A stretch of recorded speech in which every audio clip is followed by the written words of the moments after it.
কাতারে প্রথমবারের মতো অনুষ্ঠিত সপ্তাহব্যাপী আম মেলায় সুমিষ্ট ও বাহারি জাতের আমের চাহিদায় মুগ্ধ দেশীয় উদ্যোক্তা ও বিক্রেতারা। বেশি বিক্রি ও সম্প্রতি ঘটে যাওয়া জাতীয় রাজস্ব বোর্ড এনবিআর শাটডাউন কর্মসূচির কারণে আমের সংকট তৈরি হওয়ায় একদিন আগেই শেষ হয়ে গেছে মেলা।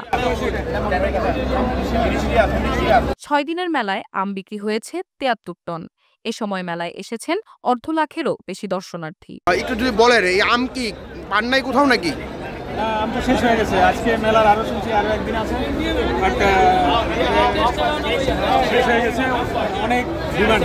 কাতারের দোহায় বাংলাদেশ দূতাবাসের আয়োজনে বাণিজ্য এলাকা খ্যাত সুক ওয়াকিফেতে অনুষ্ঠিত হয় সপ্তাহব্যাপী বাংলাদেশি ম্যাঙ্গো ফেস্টিভ্যাল। গেল ২৫ জুন শুরু হওয়া মেলা ১ জুলাই পর্যন্ত চলার কথা ছিল। এছাড়া ছিল আমের সংকট, তাই একদিন আগে শেষ হওয়া এই মেলার আনুষ্ঠানিক সমাপনী অনুষ্ঠিত হয় স্থানীয় সময় মঙ্গলবার বিকেলে।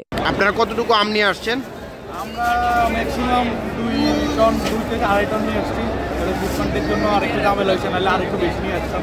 আচ্ছা, সব আম শেষ হয়ে গেল? হ্যাঁ, ইনশাআল্লাহ আমাদের সব আম শেষ হয়ে গেছে।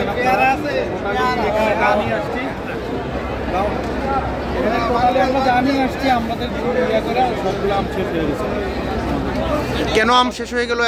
আগামীকাল পর্যন্ত মেলা চলার কথা। আগামীকাল পর্যন্ত মেলা চলার কথা, কিন্তু শিপমেন্টের জন্য ঝামেলা হওয়ার কারণে আম আসতে পারে নাই। বুঝলেন, এবারে ফার্স্ট হিসাবে আমাদের এখানে হিউজ পরিমাণ আমরা ডিসকাউন্ট পেয়েছি, যেটা আসলে আমরা অনেকে আশা করতে পারি নাই। ওই হিসাবে হচ্ছে যে একটু আম কম আনা বা একটু দ্বিধাদ্বন্দ্বের মধ্যে ছিল, বাট ফার্স্ট টাইম হিসাবে কাতার এবং এখানে যারা অন্য ন্যাশনালিটির আছে ওদের কাছ থেকে হিউজ ডিসকাউন্ট পাওয়া গেছে। মেলা ঘুরে বিক্রেতাদের সঙ্গে কথা বলে জানা গেছে, সোমবার মেলার ৬ষ্ঠ দিনে কাতার সময় সন্ধ্যা ৬টা থেকেই আম শেষ হতে শুরু করে। রাত ৮টায় প্রায় অধিকাংশ স্টলে আম শেষ হয়ে যায়, আর রাত ৮:৩০টায় একটি স্টলেও আম দেখা যায়নি। এদিন ১৮ থেকে ২০ রিয়ালে প্রতি কেজি আম বিক্রি হয়েছে। বাংলাদেশি টাকায় ১ রিয়ালে প্রায় ৩৪ টাকা। সেই হিসেবে কেজি প্রতি আম বিক্রি হয়েছে ৬০০ টাকায়। সুপার সেল, এরকম আমরা দিস ইজ আনএক্সপেক্টেড। আপনি কোথা থেকে আসছেন? সরাসরি আসছেন নাকি এখানে বাসিন্দা? আচ্ছা, এখন বাট আমি অ্যাকচুয়ালি হচ্ছে কাপড়ের ব্যবসায়ী। অ্যাম্বাসেডর রিকোয়েস্টে কি স্টল দিয়েছি। এখন মনে করেন এরকম যদি একটু চিন্তা থাকতো আমাদের এরকম সেল হবে, তাহলে দেখা যেত কি আরো 10 থেকে 15 টন নিয়ে আসতে পারছি, বাট পসিবল হয় না।